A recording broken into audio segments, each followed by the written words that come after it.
Hello and welcome to another episode of the Uncomplicated English Podcast. Today we are going to learn about the life of J.K. Rowling, the famous author of the Harry Potter books. Before we get started, as always, I would like to remind all of you that the entire transcript of this episode can be found for free on my website at uncomplicatedenglish.com. Also, on my website, you can book one-to-one English lessons with me. Alright then, let's get started with today's episode. As many of you might know, J.K. Rowling is the author of the famous Harry Potter books, but her life has been far from easy, and she has experienced many ups and downs. She has lived a rags to riches life. By the way, rags to riches is a fairly common English phrase. It means that someone has gone from being very, very poor to being extremely rich. So, at one point, the person was wearing rags, old clothes with holes, but now they're extremely rich. At times, she lived in near poverty and struggled to get by, but now she is one of the wealthiest people alive. The first interesting thing you should know about J.K. Rowling is that J.K. Rowling is, in fact, not her real name. Her real name is in fact Joanne Rowling, and she has no middle name. Just before the first Harry Potter book was released, her publishers worried that young boys might not want to read a book that had been written by a woman. So, instead, she used her initials, J.K., instead of Joanne.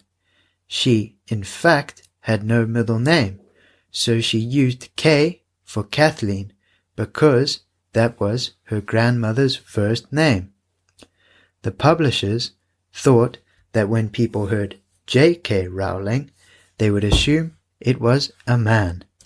Joanne was born on the 31st of July 1965 in Yate, Gloucestershire, England.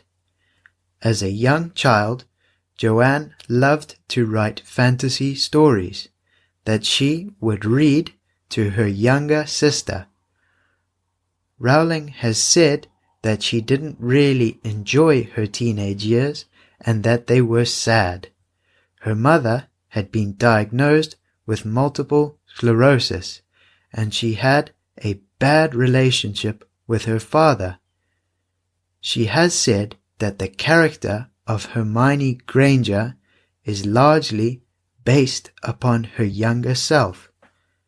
During her teenage years, she also fell in love with rock music and listened to bands like The Clash, The Smiths, and many more. In high school, she got pretty good grades and was eventually made head girl.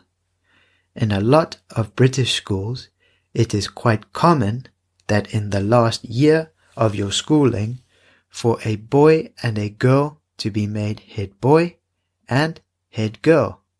These are students that tend to get good grades and are seen as good examples for the other students. Quite often, they will help out in school events and give speeches during school open days. In 1982, she took entrance exams for Oxford University. Unfortunately, she didn't get in.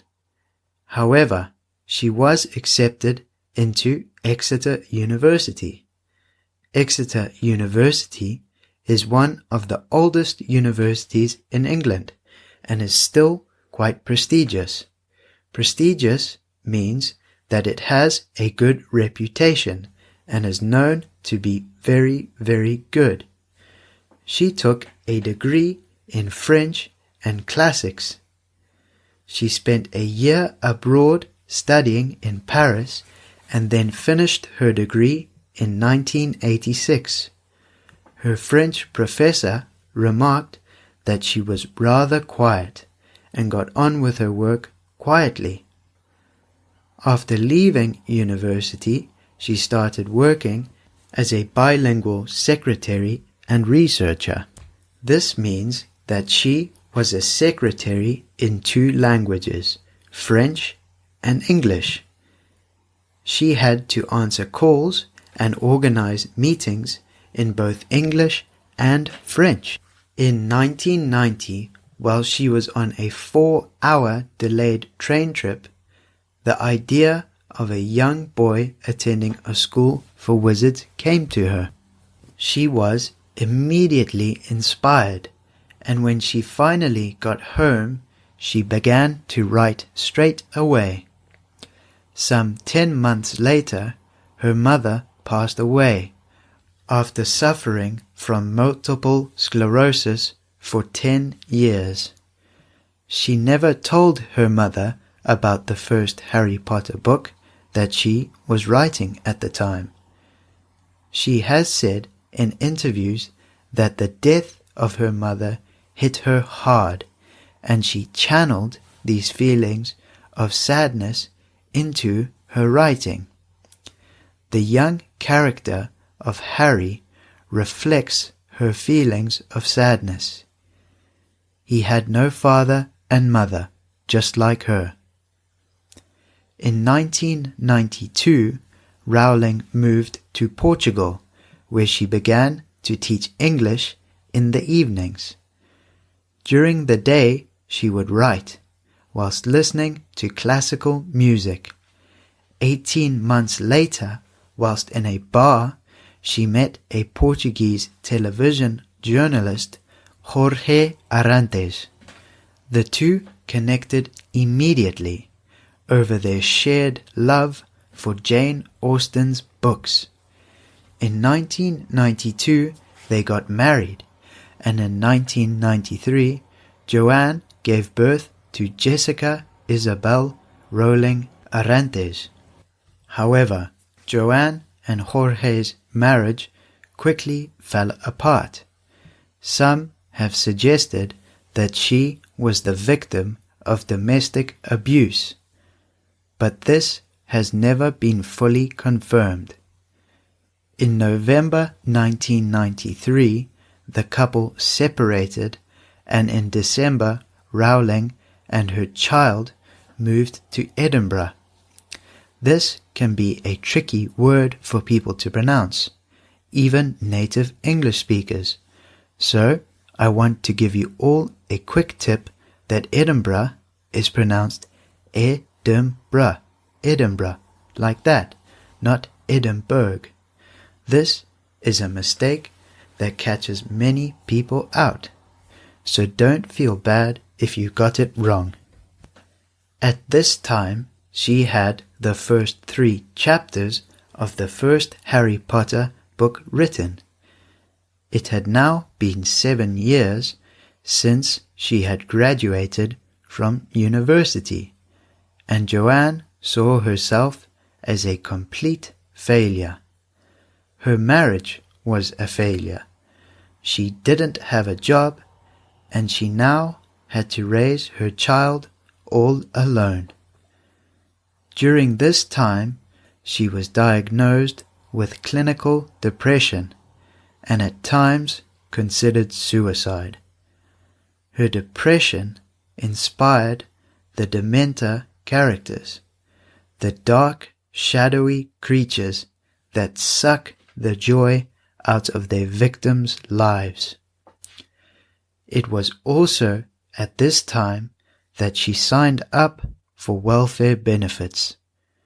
The UK has a system called welfare benefits that helps support people that are struggling to find work, or who are disabled, or are struggling to make ends meet.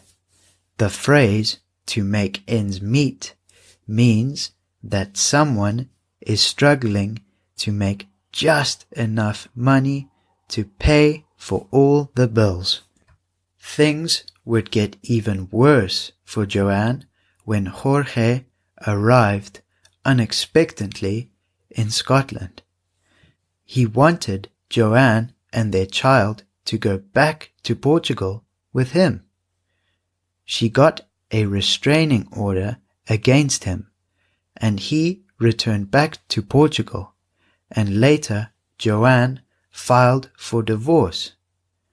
A restraining order is a legal document that means that someone cannot be within a certain distance of someone else.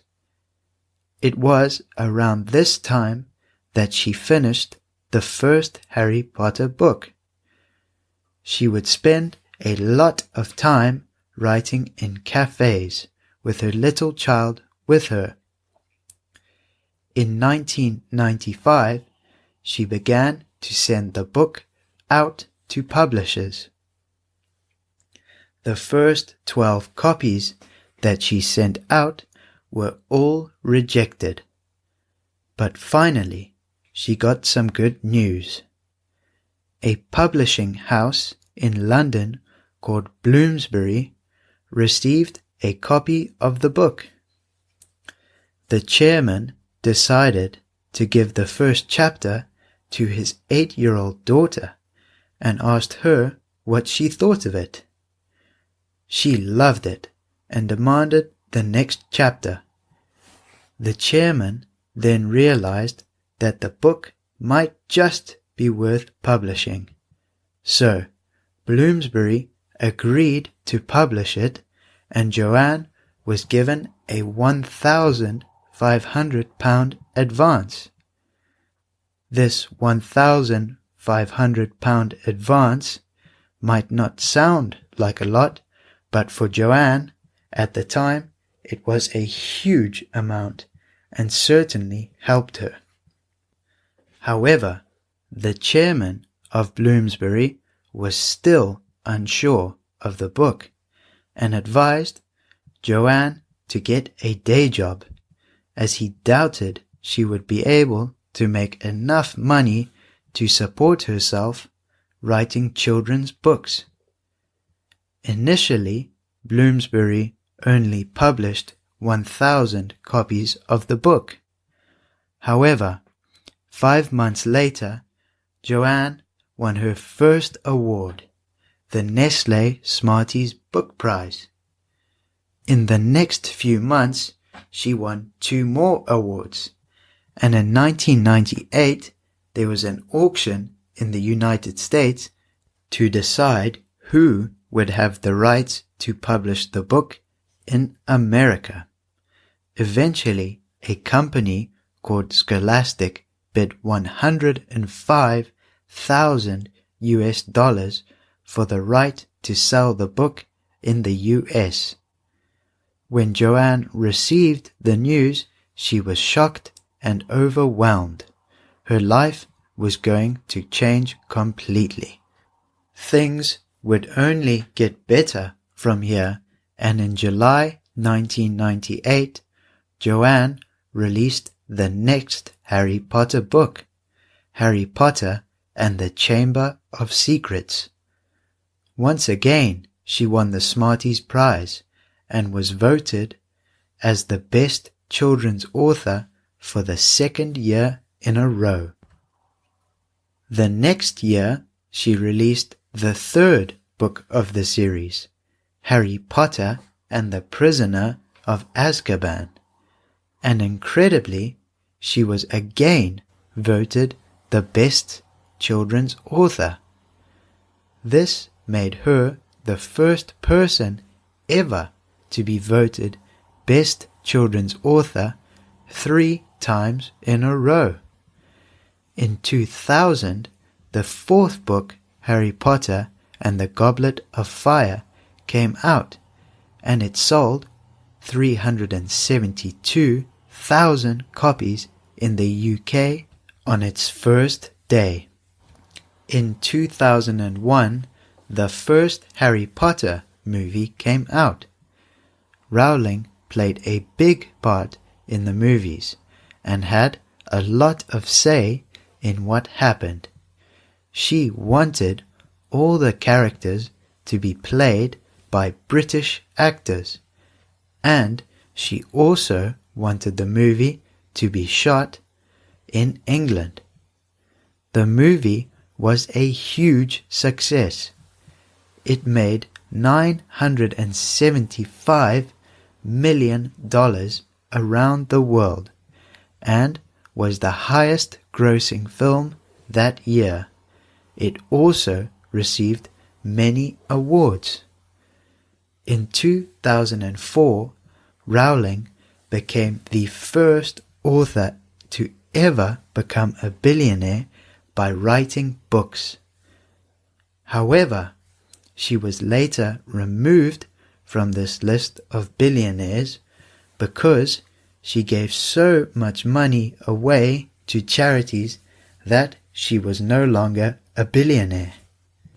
On December the 26th, 2001, Rowling married Neil Murray, a Scottish doctor. 2 years later, their son David Gordon Rowling Murray was born, and in 2005, Joanne gave birth to a daughter called Mackenzie Jean Rowling Murray. Rowling has continued to write books and recently has been releasing books under other secret names and continues focusing on charity work, and so far has raised millions of pounds to help many different charities. Finally, before I finish today's episode, I'd like to tell you all that if you are looking to improve your English, a good way to do it is through reading books, and the Harry Potter books are a good place to start.